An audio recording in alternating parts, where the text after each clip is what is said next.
আজকে আমরা কোরআনের এমন একটি ফজিলতপূর্ণ আয়াত সম্পর্কে আলোচনা করব, যে আয়াতটা আপনি চোখ বন্ধ করে যদি একবার পড়তে পারেন, আপনার যদি টাকা পয়সার প্রয়োজন হয়, চোখ খুললেই আল্লাহ তাআলা আপনার টাকা পয়সার ব্যবস্থা করে দিবেন।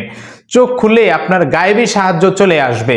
অর্থাৎ যে কোনো কিছুর প্রয়োজন, যখনই আপনার টাকার প্রয়োজন বা যখনই যে কোনো বিষয়ের আপনার প্রয়োজন হবে, আপনি এই আয়াতটা পড়ে আল্লাহ তাআলার কাছে দোয়া করবেন, চোখ বন্ধ করে দোয়া করবেন, আল্লাহ তাআলা আপনার সেই ব্যবস্থা ইনশাআল্লাহ পূরণ করে দিবেন। এমন একটা ফজিলতপূর্ণ, এমন একটা পাওয়ারফুল আয়াত রয়েছে কালামে পাকের মধ্যে, যেই আয়াতটা আমি বাংলা উচ্চারণ সহ স্ক্রিনে দিয়ে দিব।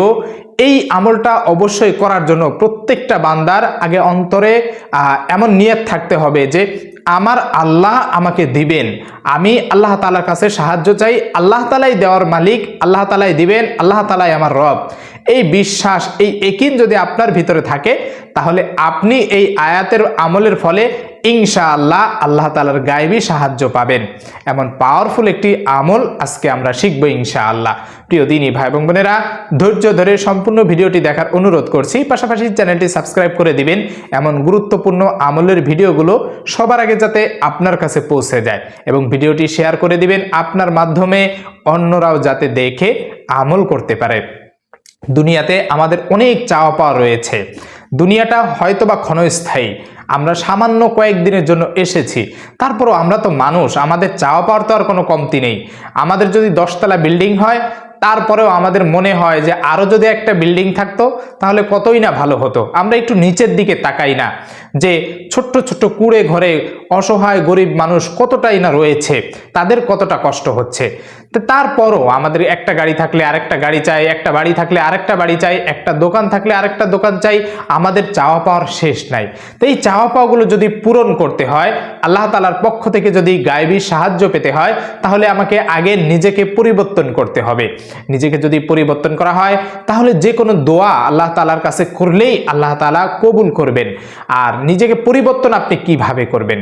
নিজেকে পরিবর্তন করতে হলে আপনার ভিতরে তাকওয়া জিনিসটা নিয়ে আসতে হবে, অর্থাৎ খোদাভীরতা থাকবে, আল্লাহ তাআলার ভয় থাকবে, যে আমি যে কোনো কাজ করতেছি সেই কাজের ক্ষেত্রে সতর্কতা অবলম্বন থাকবে, যে আমি এই কাজটা করতেছি এটা দ্বারা কি আমার গুনাহ হচ্ছে কিনা, এটা দ্বারা অন্যের কোনো কষ্টের কারণ হয়ে যায় কিনা, অন্যের কোনো সমালোচনা হয় কিনা। যখনই আপনি এই সতর্কতা অবলম্বন করে প্রতিটা পদক্ষেপ ফেলবেন, আল্লাহ তাআলা ভয় আপনার অন্তরে থাকবে, কোন একটা গুনার কাজ যখন করতে যাবেন, তখনই আপনার অন্তর থেকে যখন এই সাক্ষ্যটা দেবে যে দুনিয়ার কেউ দেখছে না, সেই মহান রব কিন্তু দেখছেন, সেই চিন্তা করে আপনি যখন গুনাহ থেকে নিজেকে বাঁচিয়ে রাখবেন, ফিরিয়ে রাখবেন, তখনই অন্তরে এই তাকওয়াটা আপনার হবে। আর এই তাকওয়ার কারণেই আল্লাহ তাআলা আপনাকে একজন ইমানদার মুমিন হিসেবে কবুল করবেন।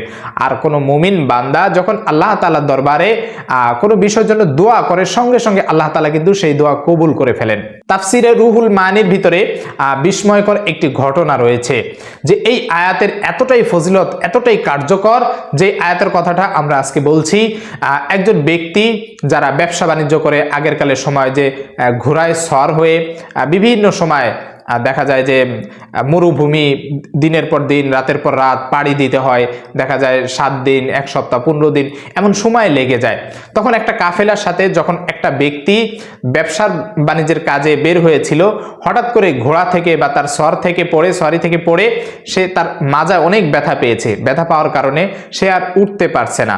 তার যে সাথী সঙ্গীরা রয়েছিল তারা বলছে যে আপনি এখানে অবস্থান করেন, আপনি যেভাবে চোট পেয়েছেন এই চোট নিয়ে আপনার আর আমাদের সাথে যাওয়ার কোনো প্রয়োজন নাই, আপনি এখানে গেলে আপনার আরো সমস্যা হবে, বরং আপনি অপেক্ষা করতে থাকেন, এইখান দিয়ে কোনো কাফেলা যদি যায় তাদের সাথে আপনি ফিরে চলে যাবেন।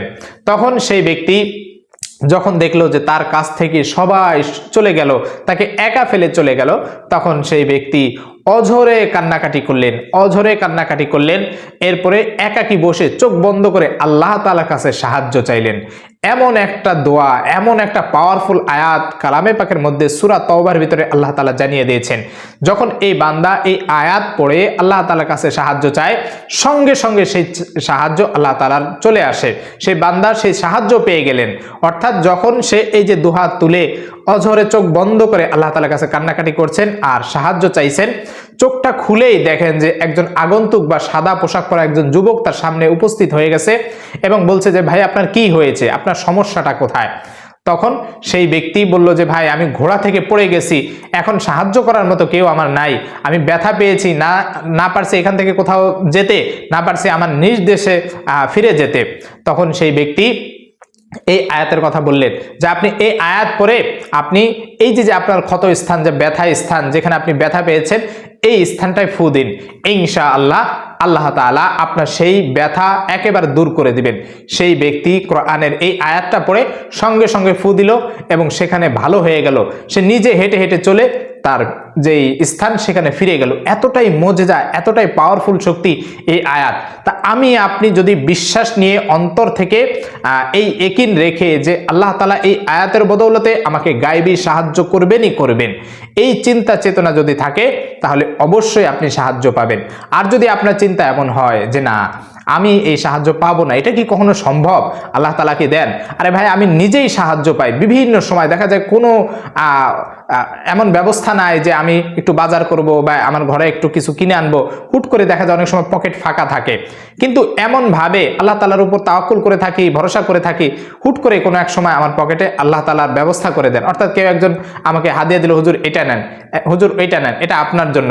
এমন ভাবে আল্লাহ তাআলা হয়তো মানুষের মাধ্যমেই দিয়ে থাকেন, কিন্তু যেই সময় প্রয়োজন ঠিক ওই মুহূর্তে আল্লাহ তাআলা কিভাবে যে গায়বীভাবে দিয়ে দেন, মানুষের মাধ্যমে এসে দিয়ে যাচ্ছেন, এমন একটা অবস্থা। এই জন্য আমি আপনি যদি আল্লাহ তাআলার উপরে ভরসা নিয়ে, আল্লাহ তাআলার উপর বিশ্বাস নিয়ে আমলগুলো করতে পারি, আপনি নিঃসন্দেহে গায়বী সাহায্য আল্লাহ তাআলার পক্ষ থেকে পাবেনই পাবেন, এটা 100% গ্যারান্টি দিয়ে রাখতে পারেন। আপনি যেভাবে আল্লাহ তাআলার উপর ধারণা করবেন, আল্লাহ তাআলা আপনাকে সেইভাবেই দিবেন।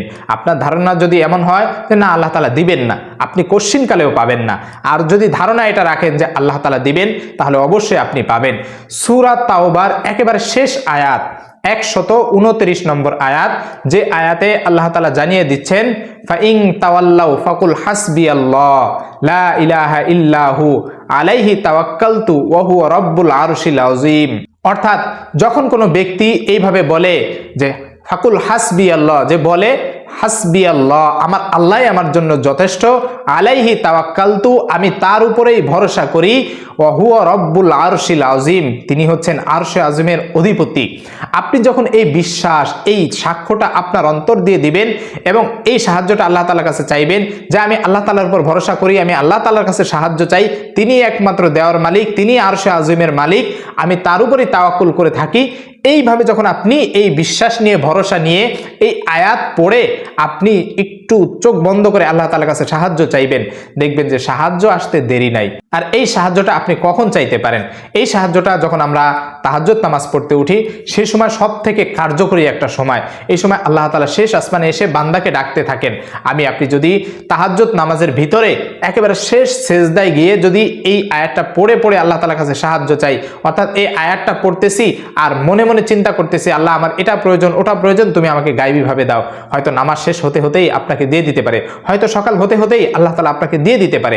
আল্লাহ তাআলা যে কোনো মুহূর্তে আপনার সেই সাহায্যগুলো পূরণ করতে পারে, সেই চাওয়াগুলো পূরণ করতে পারে। এজন্য আল্লাহ তাআলার উপর বিশ্বাস নিয়ে, ভরসা নিয়ে সূরা তাওবার 129 নম্বর আয়াত বেশি বেশি করে পাঠ করে আল্লাহ তাআলার কাছে সাহায্য চাইবেন। ইনশাআল্লাহ আপনার যাবতীয় চাওয়া আল্লাহ তাআলা পূরণ করবেন।